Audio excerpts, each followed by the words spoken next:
अस्सलाम वालेकुम दोस्तों, करंट अफेयर जे लेक्चर के शुरू कयूं था। अॼु ख़ासि जेको आहे लेक्चर में असां रैंकिंग्स ऐं अपॉइंटमेंट्स पढ़ंदासीं। रैंकिंग्स में जेको आहे त पाकिस्तान जी रैंकिंग्स जेको आहे त पासपोर्ट जी जेको आहे त उहा आई आहे ऐं उहा आहे 4th worst ranking.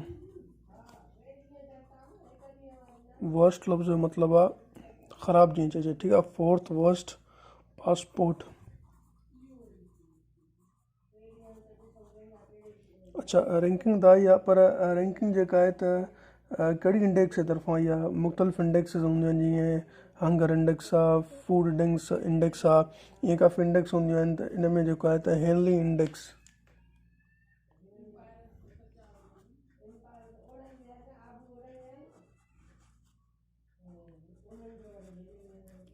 Henley index जी रिपोर्ट जेका आहे त उहा आहे 2022 जी, जंहिंजे मुताबिक़ पाकिस्तान जो पासपोर्ट जेको आहे त 4th वर्स्ट पासपोर्ट आहे, ठीकु आहे। हीअ पहिरीं रैंकिंग हुई।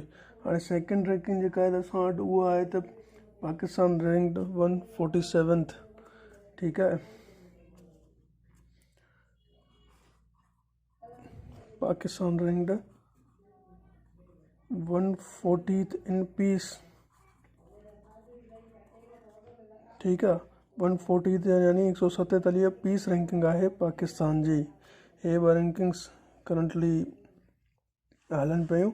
उनखां पोइ जेको आहे त कुझु अपॉइंटमेंट जे बारे में ॻाल्हाईंदासीं, जंहिंमें सभ खां पहिरियों आहे त फॉर्मर DG नेब, ठीकु आहे। फॉर्मर DG माना डायरेक्टर जनरल जेको आहे त IB माना इंटेलिजेंस ब्यूरो जो जेको फॉर्मर DG आहे, उहो जेको आहे त अपॉइंट थियो आहे। नेब चेयरमैन जो नालो आहे आफ्ताब सुल्तान, ठीकु आहे। हीउ नालो तव्हां ज़रूरु यादि करे छॾिजो, आफ्ताब सुल्तान, जेको पहिरियां DG हुयो इंटेलिजेंस ब्यूरो जो, ठीकु आहे। उहो हाणे चेयरमैन आहे छाजो, नेब जो, national accountability bureau.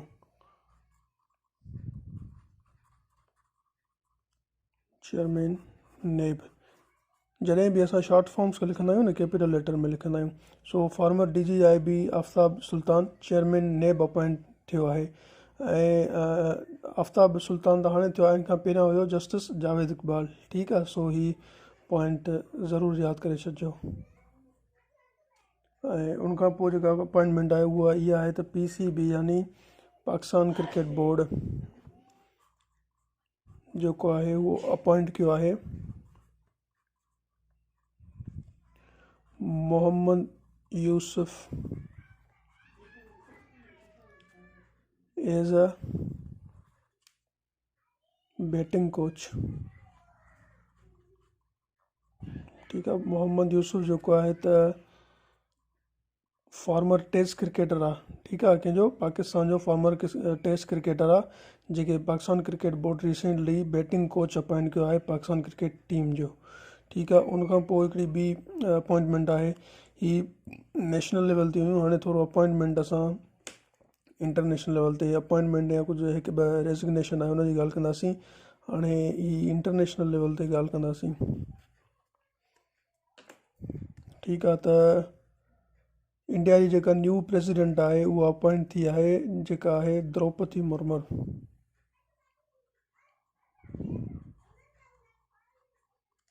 Draupadi Murmu elected 15th, ठीकु आहे। यादि करे छॾियो 15th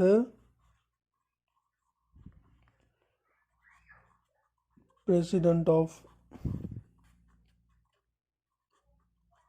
इंडिया, ठीकु आहे। Draupadi Murmu is 15th president of India, ही नालो यादि कयो। ऐं उनखां पोइ ही 15th प्रेसिडेंट आहे। अच्छा, इन खां पहिरियां केरु हुयो? इन खां पहिरियों हुयो कोविंद हुयो, ठीकु आहे। ऐं हीअ जॻह द्रौपदी मुर्मू जेका आहे त इहा सेकेंड आहे, second female president of India. 15th president of India Draupadi Murmu आहे, जेका पंहिंजी ऑफिस होल्ड कंदी 25 जुलाई ते। India will hold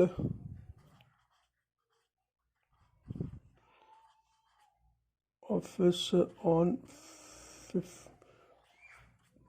25th July 2022। ठीक है, द्रौपदी मुर्मू इंडिया की न्यूली इलेक्टेड प्रेसिडेंट है, जेका 15th प्रेसिडेंट है। इन खां 14 जेको आहे त अरविंद नाथ कोविंद हुयो। उन खां पहिरियां जेको आहे त हिकु फीमेल हुई।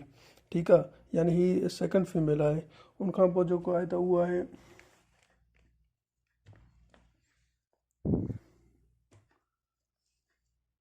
रानिल विक्रम सिंह, जेको आहे त न्यूली प्रेसिडेंट आहे श्रीलंका जो। श्रीलंका में क्राइसिस हलनि पिया।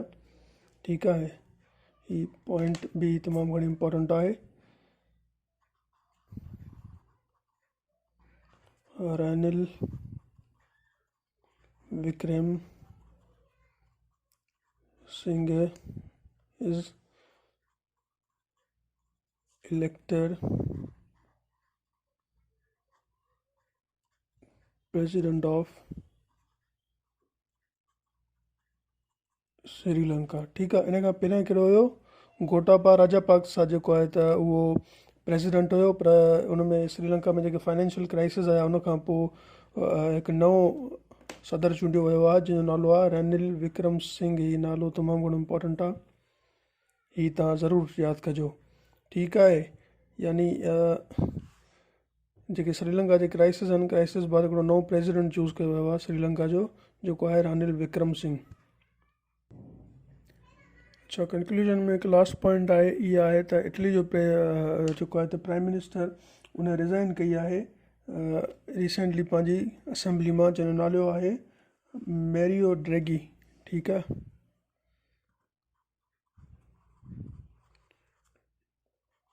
इटली जो प्राइम मिनिस्टर मैरियो ड्रैगी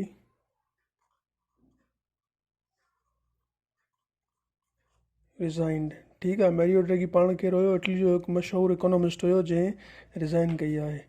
ठीकु आहे, ही मां वरी थोरो समअप कयां त पाकिस्तान जी जेका रैंकिंग आहे 4th वर्स्ट आहे, ऐं हेनली इंडेक्स रिपोर्ट जे मुताबिक़। ऐं पाकिस्तान जी पीस में जेका रैंकिंग आहे उहो 147 आहे। ऐं अपॉइंटमेंट में जेको आहे former DGIB DG director general intelligence bureau Aftab Sultan खे चेयरमैन नेब अपॉइंट कयो आहे। इन खां पहिरियां कहिड़ो? इन खां पहिरियों हुयो जस्टिस, अच्छा मां लिखां नथो, तव्हां पाण यादि कजो, छो जो करंट अफेयर पियो पढ़ायां त जीअं तव्हांखे मुंझारो न थिए। त पहिरियां जस्टिस इकबाल हुयो, उन खां पोइ PCB appointed Mohammad Yousuf as a batting coach. ऐं इंटरनेशनल लेवल ते जेकॾहिं ॾिसूं त द्रौपदी मुर्मू सेकंड फीमेल, ठीकु आहे, elected 15th president of India will hold office on 25th जुलाई 2022। ऐं उन खां पोइ श्रीलंका जो जेको नओं इलेक्टेड प्रेसिडेंट आहे उहो आहे रानिल विक्रम सिंह। ऐं रेज़िग्नेशन जी ॻाल्हि कयूं त इटली जी प्राइम मिनिस्टर मैरियो ड्रैगी रिज़ाइन कयो आहे। ठीकु आहे, जेको इटली जो हिकु मशहूरु इकोनॉमिस्ट हुयो। सो ही करंट अफेयर्स में कुझु अपॉइंटमेंट ऐं रेज़िग्नेशन्स हुयूं ऐं रैंकिंग्स हुयूं। इन्हनि खे जेको आहे त सही तरह पढ़िजो, ऐं जेके मां हेडलाइन कयो आहे अंडरलाइन कयो आहे, सॉरी, उहे ज़रूरु तव्हां पढ़िजो।